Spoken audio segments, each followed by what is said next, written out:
Assalamualaikum warahmatullahi wabarakatuh. Perkenalkan nama saya Nyimas Hamidah. Di sini saya akan menerangkan materi tentang keanekaragaman hayati. Materi ini dibagi menjadi dua subunit. Yang pertama tingkat keanekaragaman hayati dan yang kedua keanekaragaman hayati di Indonesia. Keanekaragaman hayati adalah keanekaragaman yang ditunjukkan dengan adanya variasi makhluk hidup yang meliputi bentuk, penampilan, jumlah, serta ciri lain.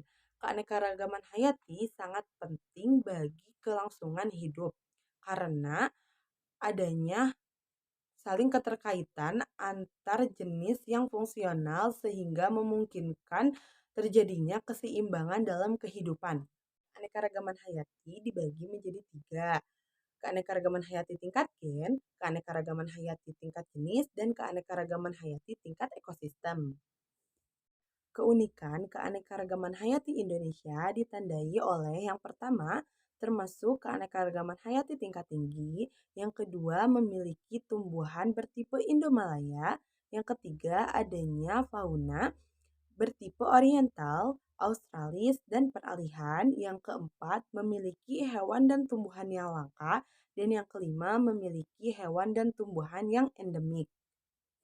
Indonesia memiliki tumbuhan tipe Indomalaya. Flora Indomalaya meliputi tumbuhan yang hidup di India, Vietnam, Thailand, Malaysia, Indonesia, dan Filipina.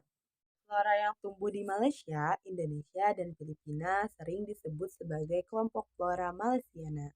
Hutan di Indonesia dan hutan-hutan di daerah flora malaysiana memiliki kurang lebih 248.000 spesies tumbuhan tinggi. Tipe hewan di Indonesia itu ada tiga. Yang pertama oriental atau Asia, yang kedua australis, dan yang ketiga peralihan. Untuk di daerah oriental memiliki ciri-ciri yang pertama, mamalia berukuran besar, misalnya gajah Sumatera.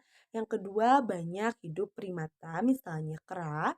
Dan yang ketiga, warna bulu burung kurang menarik, misalnya burung rangkong. Pada daerah peralihan atau transisi oriental Australis, terdapat hewan yang memiliki ciri khasnya tersendiri, misalnya komodo di Pulau Komodo NTT dan burung maleo di Sulawesi. Yang terakhir ada daerah Australia memiliki ciri-ciri. Yang pertama, mamalia berukuran lebih kecil. Yang kedua, terdapat mamalia berkantong, misalnya kanguru pohon. Dan yang ketiga, warna bulu burung lebih menarik, misalnya burung cendrawasih. Hewan dan tumbuhan endemik di Indonesia.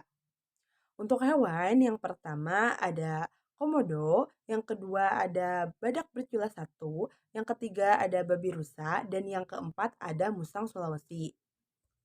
Untuk tumbuhannya, yang pertama ada Rafflesia arnoldi, yang kedua ada Rafflesia borneensis, dan yang ketiga ada matwa.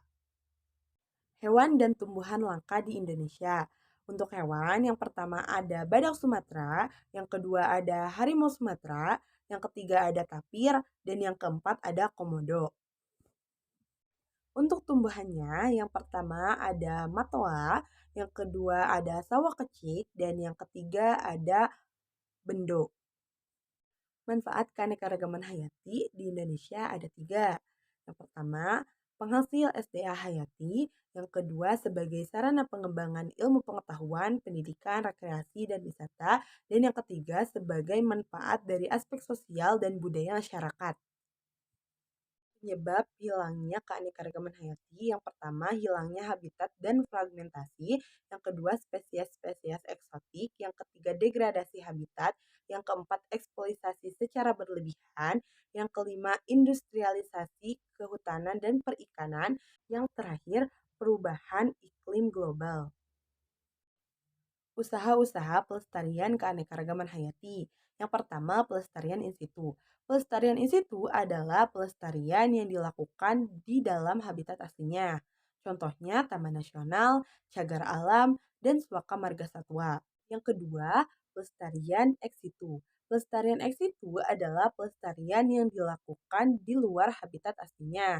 Contohnya kebun botani, kebun koleksi, dan kebun plasma nutfah.